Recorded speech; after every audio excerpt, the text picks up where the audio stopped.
Hey everybody, this is Dr. Donish. I am here with a couple of our friends. Everybody knows Dawn, our PA, and this is Kelly, PA student who used to work with us here in the clinic. And as you all may have read from the caption, Dawn dislocated her thumb. Do you want to tell the story? So yeah, we're painting our bonus room, which has in it a couple of beds and a lot of exercise equipment. So everything was covered with sheets, and I had a full roller of paint, stepped around a couple things and over the rowing machine, and somehow caught my toe on a sheet or a machine and started to fall. Justin very helpfully grabbed the paint roller so we didn't hurt the floor, but allowed me to land on my thumb with pretty much my full weight and bent my thumb back pretty far. That was yesterday. It's been pretty tender, but we looked at it under ultrasound and it doesn't look like anything's fractured or avulsed or dislocated anymore. So now we've just got to deal with some soft tissue damage. Yep. So she's getting some electroacupuncture right now from our fantastic movement specialist, Dr. Escaloni. Hey. And we can actually, if you want to grab this, I can show them what we found. Of course. With the, even though she's got some electro wires placed. It's so strange. Yeah. Oh, And I then don't maybe know you about can all this. explain Okay. what the electroacupuncture needles are doing. So you can see on here that on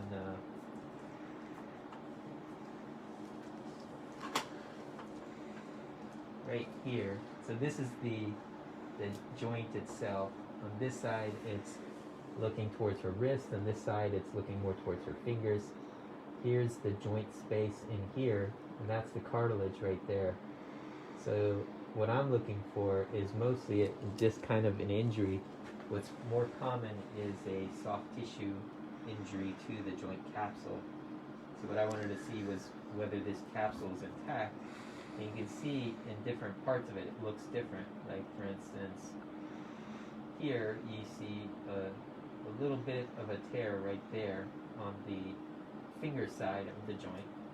And as we look, I can't look the entirety of the joint this time because the electroacupuncture needles are there, but over on the inner side, or rather this side of the thumb, she's got a little, a bigger tear right there. This is all going to heal. It's just going to take some time. What we're trying is how do we make this heal faster, and how do we prevent it from becoming a loose joint capsule, which eventually would lead to osteoarthritis.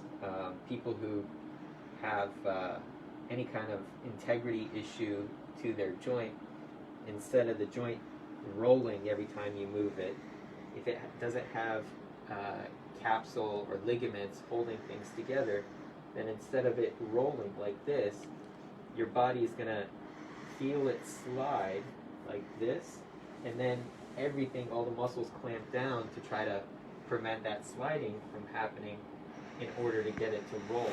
But you can see a roll like this is different than a roll like this, because this is hinging on one particular area. And so this spot, because it's not locating properly, is going to erode much faster over time and develop arthritis in that spot. Everybody thinks arthritis is an erosive problem. I theorize that it's not an erosion problem, it's a stability problem, because just as how your nails continue to grow and your hair continues to grow, your cartilage continues to grow as well. So if it's not and it's eroding, it's because of two reasons. Either you're putting excessive amount of stress on that spot because the joint is unstable, or you've damaged the bone marrow enough to where the way your cartilage gets fed is through the bone marrow. And if there are bruises or lesions in the bone marrow, then that segment of cartilage is not going to get nutrients.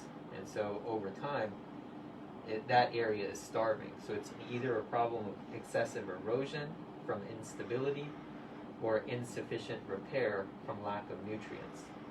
So what we're trying to do with Dawn's thumb is facilitate that joint capsule to repair down and adhere the way it was designed to, so that when she does go to move her thumb, it's not going to be loose and wobbly and cause arthritis.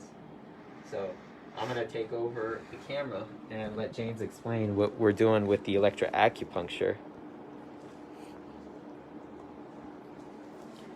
All right, so for this activity right from here, we've already established that this is not a huge deal from a medical standpoint. It's huge for her, obviously, because she's in pain, but this is very, very manageable. So what we're going to be doing right now is we're going to make it so it not just heals, but it heals better. So one of the things that we first got to do is we put her in a thumb spica splint, and that's just going to be holding it a little bit still, because you want a little bit of immobility, so it just can heal a little bit better. It's kind of like if you have a cut on your knuckle. If you keep going like this and keep on opening, it's going to take forever to heal, and it's going to keep on hurting. And it might even get scarred over there. So if we just let that scab heal, and then let it kind of get a little crusty right from there, it's ripe and good to go. But she's not crusty yet. We gotta let this thing just get a little bit closer to that. And so with the electroacupuncture right now, or electrical dry needling, what's happening right now is we have a needle that's near nerves, near here. So her major sites of injury here, we're bracketing this near nerves, the median and radial nerves, and we have a nice signal that's going through those two.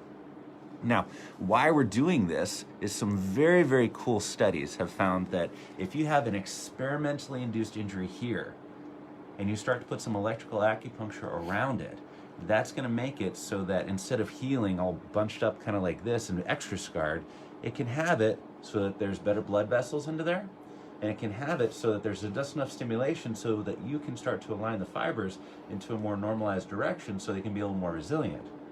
This is going to be her first stage of her rehab. What we're also going to be doing is then when she gets this again in 2 days, she's going to be doing this on both hands, because more of this really cool research is found that if you have it ipsilaterally, that's good, but if you have it bilaterally, there's really cool effects about what goes on in this long-term healing. Here, if you have the opposite side of this neural chain fed with good healing properties, it's something that's just some very cool stuff. So additionally with this, as we're having this happening, she's going to have this every couple days for the next 3 weeks. She's going to start to do a little bit of isometric work, just starting to pull on the thumb into different areas, so that as this is starting to heal, it's getting pulled just a little bit. So that gets everything to be lined up, not like this, all crusty like this, but nice and supple. So that means that He said supple. So You can see it's a weekend, so we're a little bit more punchy. Sunday mornings. So if this thing just gets to moving like this, well, that's going to accept this shear force a little bit better from here. It'll buttress it nicely, and instead of having this grind like this, well, I can just take on that stress a little bit better, like it's originally designed to. We're trying to get this thing to scar down like it was originally designed to as much as possible. And that's this amazing part of what we're doing with our healing process here. Yep. And if all else fails, we can just put some PRP or Prolo or something in it and stabilize it.